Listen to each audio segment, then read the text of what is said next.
Pagparaasin pagrekisa sa mga motor sa border checkpoints na tuyawan sa syudad ni Naga. Uyan report ni Rain Palino.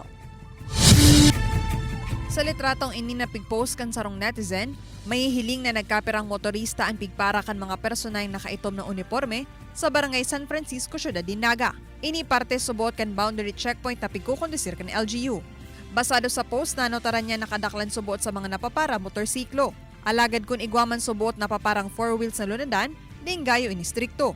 Saludo man subot siya sa mga frontliners, alagad-hagad niya subuot na maging patas sa gabos ng motorista ang mga nagbabantay sa checkpoint.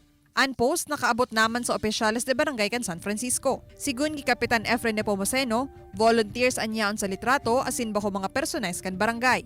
Sa rumanan ko kayong kaputan, lang, single motor lang ko ang sa indang checkpoint. Paliwanag man ni Police Lieutenant Colonel Errol Garchitorena, Ground Commander of IMT Security and Enforcement Task Force, bakong limitado sa mga motorsiklo ang sa idang random checkpoint. Sigon sa iya, posibleng nagkataon sana ng motorsiklo ang dakol na nasitakan ininakuan ng litrato. Violation kan health protocols asin bakong traffic violations man so buot, ang obheto kan sa idang random checkpoint.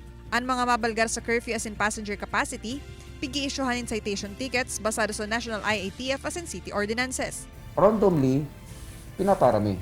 Pero not all the time na gabos na bihikulo, ipaparahon mi. Kung if we are talking about in front of San Francisco, kung sasaro-saroon mi ang mga bihikulo, traffic na sobra yan. Lalo na igwapakita dyan ng traffic light. So, tigi-studyhan mi man po ang lugar. Apwera sa asistensya kan dosing volunteer groups, nakipag-koordinate naman ang PNP sa Public Safety Office para subuot mapaurog pa ang checkpoint kunyang nasa MECQ pan syudad. Kay Ibanan sa Joel Gandia, Rain Palino, Balitang Bicolandia.